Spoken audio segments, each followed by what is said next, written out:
जय हिंद दोस्तों, स्वागत है आपका हमारे इस YouTube चैनल में। जैसा कि हमने इंट्रोडक्शन वीडियो में फिजिक्स के बारे में पढ़ा था कि फिजिक्स में कुल 6 चैप्टर है। इसमें हम लोग पहला चैप्टर जो शुरू करने वाले हैं विद्युत धारा।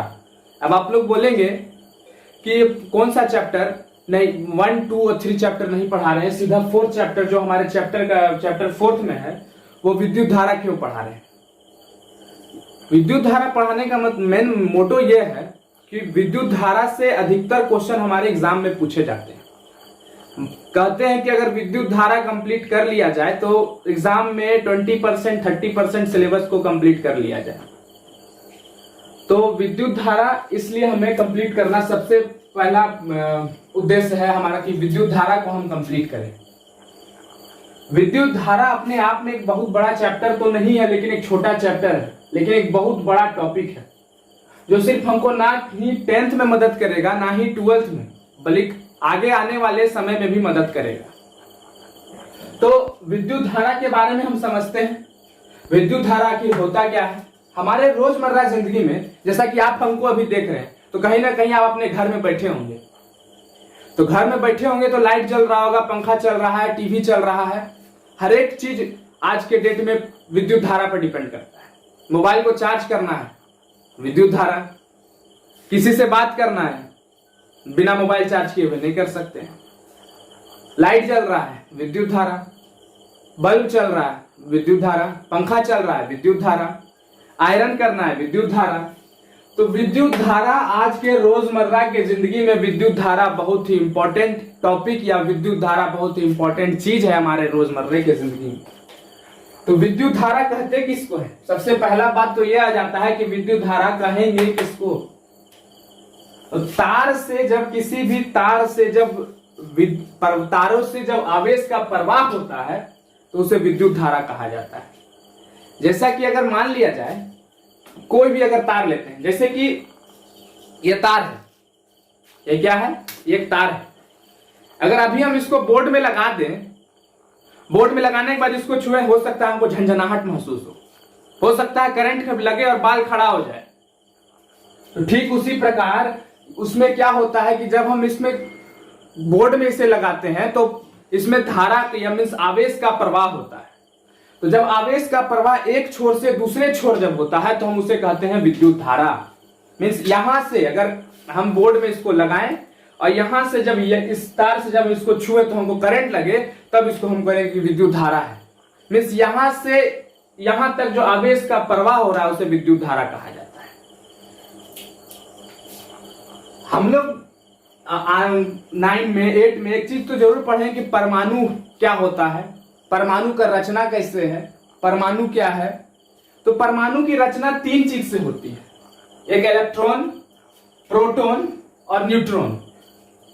इलेक्ट्रॉन को आने वाले पूरे चैप्टर में हम इलेक्ट्रॉन से दिखे ई, उसके ऊपर नेगेटिव का साइन, प्रोटॉन को पी, उसके ऊपर पॉजिटिव का साइन से दिखाएंगे पूरे आने वाले चैप्टर में। इलेक्ट्रॉन का रचना 3 चीज से होता है।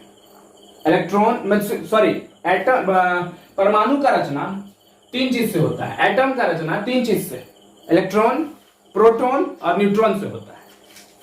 इलेक्ट्रॉन नेगेटिव चार्ज का होता है, प्रोटॉन पॉजिटिव चार्ज का होता है और न्यूट्रॉन के ऊपर कोई चार्ज नहीं होता है। प्रोटॉन और न्यूट्रॉन देखिए, प्रोटॉन और न्यूट्रॉन मींस प्रोटॉन ये हो गया और न्यूट्रॉन जहां पर रहता है उसे हम न्यूक्लियस बोलते हैं। क्या बोलते हैं? न्यूक्लियस बोलते हैं। और उसके चारों बगल जो रहता है उसे इलेक्ट्रॉन बोला जाता है। तो चारों बगल जो उसके आसपास घूमता है उसे क्या बोला जाता है? इलेक्ट्रॉन बोला जाता है। तो इलेक्ट्रॉन पर जितना आवेश होता है उतना ही प्रोटॉन पर आवेश होता है। मींस मान लीजिए मेरे पास 10 इलेक्ट्रॉन है तो उतना मेरे पास 10 प्रोटॉन भी होगा। एक एटम में इलेक्ट्रॉन जो है प्रोटॉन के बराबर होता है। क्या होता है कि इलेक्ट्रॉन एक मान लीजिए ये एक एटम है, ये एक व्यवस्थित रूप से कोई भी तरह का एटम है क्योंकि एटम से मिलकर बना हुआ है। ये डस्टर क्या है? एटम से मिलकर बना हुआ है। तो जितना नंबर ऑफ इलेक्ट्रॉन इसमें यहां पर है उतना ही नंबर ऑफ इलेक्ट्रॉन प्रोटॉन भी यहां पर है। तो इलेक्ट्रॉन जितना यहां पर, प्रोटॉन भी उतना यहां पर। तो परमाणु में क्या होता है? इलेक्ट्रॉन जो होता है प्रोटॉन के बराबर होता है। इसलिए हम इसको बोलेंगे कि ये इलेक्ट्रिकली न्यूट्रल है। क्या है ये? Electrically neutral. इलेक्ट्रिकली न्यूट्रल कहने का मतलब क्या हुआ? विद्युता उदासीन। मीन्स ये ना तो इलेक्ट्रिसिटी को कंडक्ट कर सकता है, इसको हम बोर्ड में लगा भी दिए तो हम कोई करंट नहीं मार सकता है। क्यों? क्योंकि इसमें इलेक्ट्रॉन जो है प्रोटॉन के बराबर है। अगर एक भी इलेक्ट्रॉन ज्यादा रहेगा तभी हमको इसको करंट लग सकता है। आगे टॉपिक में हम पढ़ेंगे, आने वाले वीडियो में हम पढ़ेंगे कि किस प्रकार इलेक्ट्रॉन जो है इलेक्ट्रिक करंट को कंडक्ट करता है। तो कभी कभी क्या होता है कि संतुलन बिगड़ता है। संतुलन बिगड़ना मीन्स कभी कभी कोई व्यक्ति बहुत अच्छा रहता है, दारू पी लेता है, तो संतुलन तो उसका बिगड़ेगा ही।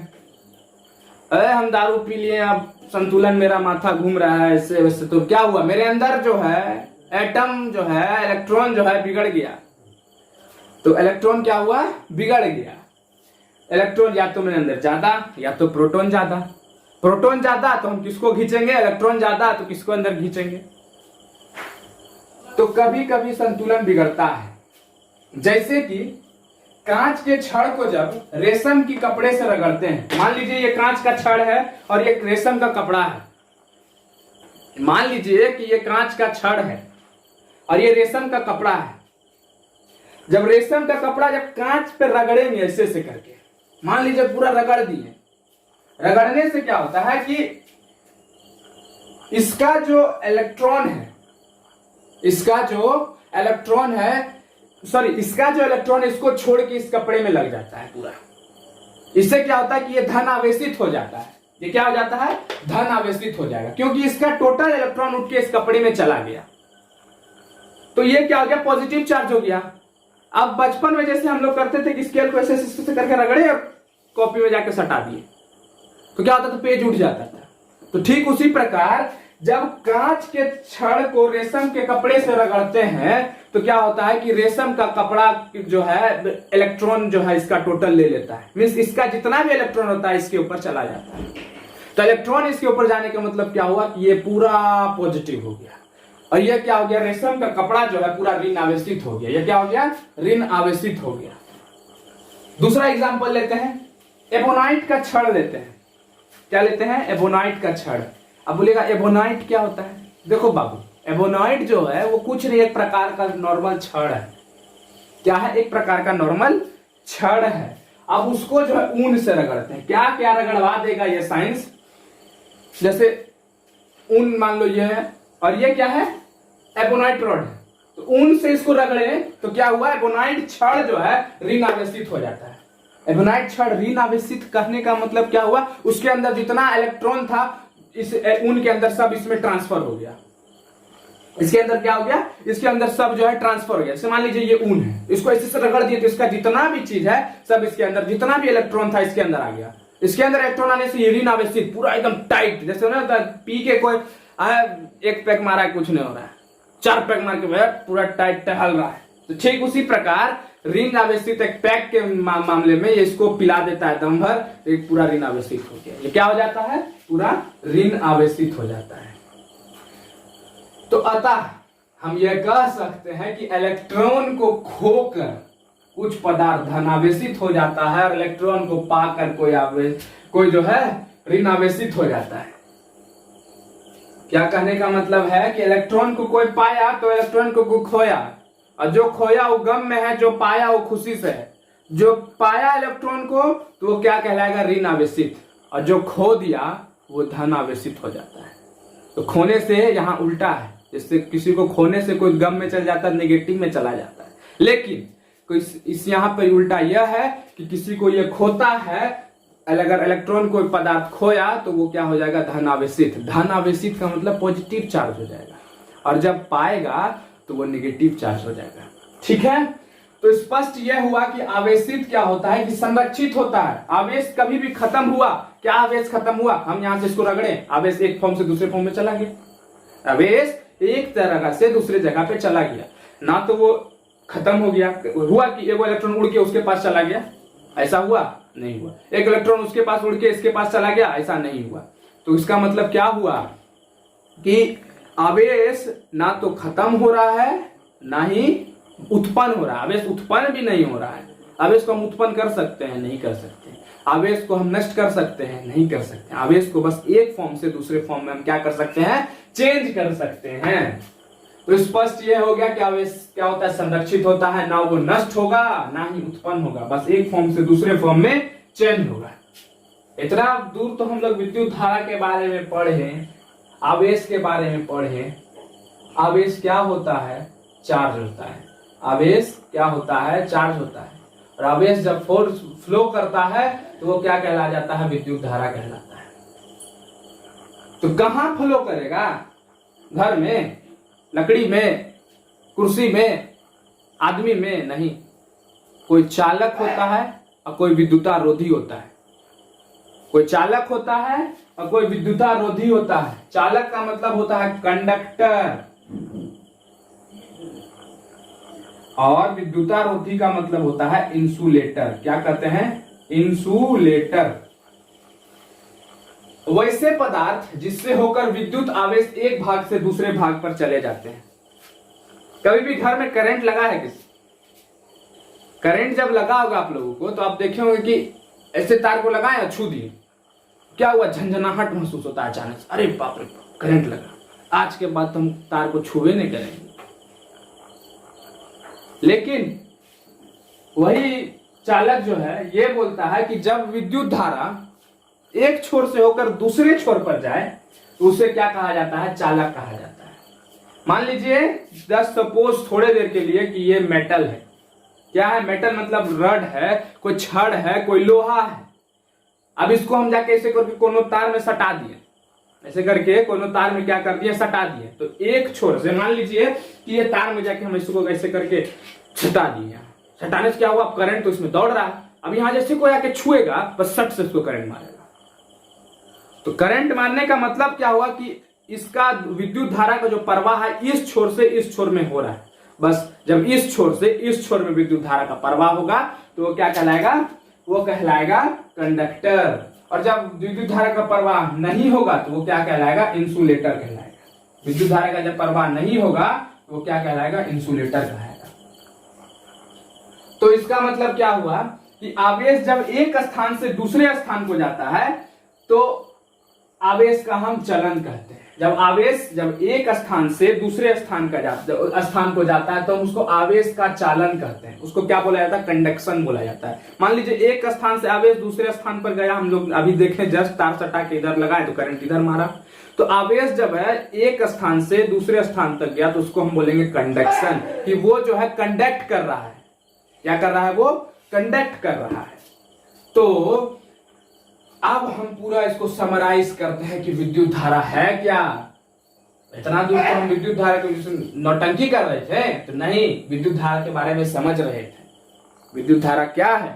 तो विद्युत धारा जो है किसी चालक पदार्थ में किसी दिशा में दो बिंदुओं के बीच आवेश के व्यवस्थित प्रवाह को विद्युत धारा कहते हैं। बाप रे बाप, मतलब कि व्यवस्थित प्रवाह।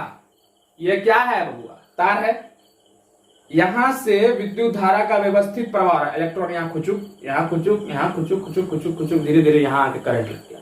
तो व्यवस्थित तरीके से जब प्रवाह होता है कि हम पहले एक कदम यहाँ चले, फिर एक कदम यहाँ चले, यहाँ आ गए, तो जब व्यवस्थित तरीके से प्रवाह होता है तो उसको क्या बोला जाता है? विद्युत धारा बोला जाता है। जब किसी चालक पदार्थ में किसी दिशा में दो बिंदुओं के बीच, एक बिंदु यहाँ, दो बिंदु यहाँ, और उसके बीच जब आवेश का व्यवस्थित प्रवाह होता है उसे क्या बोला जाता है? विद्युत धारा कहा जाता है। यहां तो हम नेगेटिव पॉजिटिव के बारे में बहुत जिक्र किए। पॉजिटिव को हिंदी में धनावेश कहते हैं और नेगेटिव को हिंदी में ऋणावेश कहते हैं।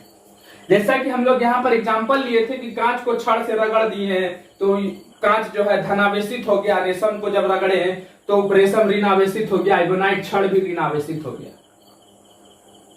तो ऋणावेशित धनावेशित क्या है? जब कोई पदार्थ इस प्रकार आवेशित हो जाता है, किसी प्रकार में इस प्रकार भर जाता है कोई भी आवेश, जब मान लीजिए जैसे हम रेशम के कपड़े को रगड़े कांच से तो क्या हो गया? धनावेशित हो गया। तो वही है धनावेश। कुछ नहीं, धनावेशित कुछ नहीं है। जो पॉजिटिव दिखे वो धनावेशित है। टिक मारिए, पॉजिटिव जो दिख जाए, प्लस साइन जिसमें नजर आ जाए वो क्या है? धनावेशित है।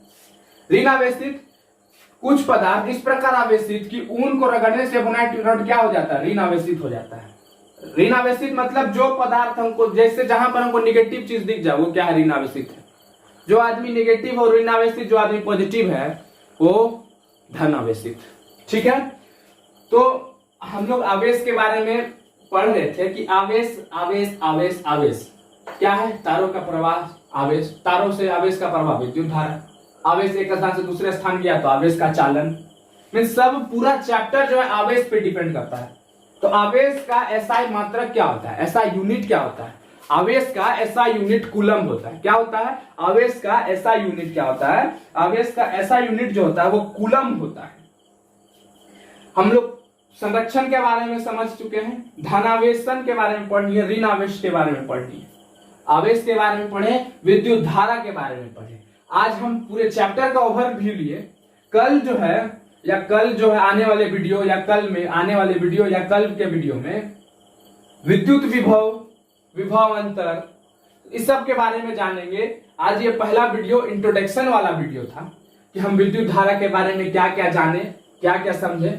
आशा करते हैं कि आपको समझ में तो आया ही होगा और इसको नोट भी जरूर किए होंगे। अगर आप इसको नोट जरूर करिएगा तो हो सकता है आपको फायदा दे और आगे चल के आपके बोर्ड एग्जाम में यहीं से क्वेश्चन बने। ये मोस्ट इंपॉर्टेंट है, इसको जरूर नोट डाउन करिएगा।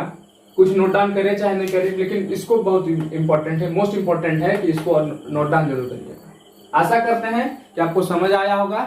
इसलिए धन्यवाद, जय हिंद।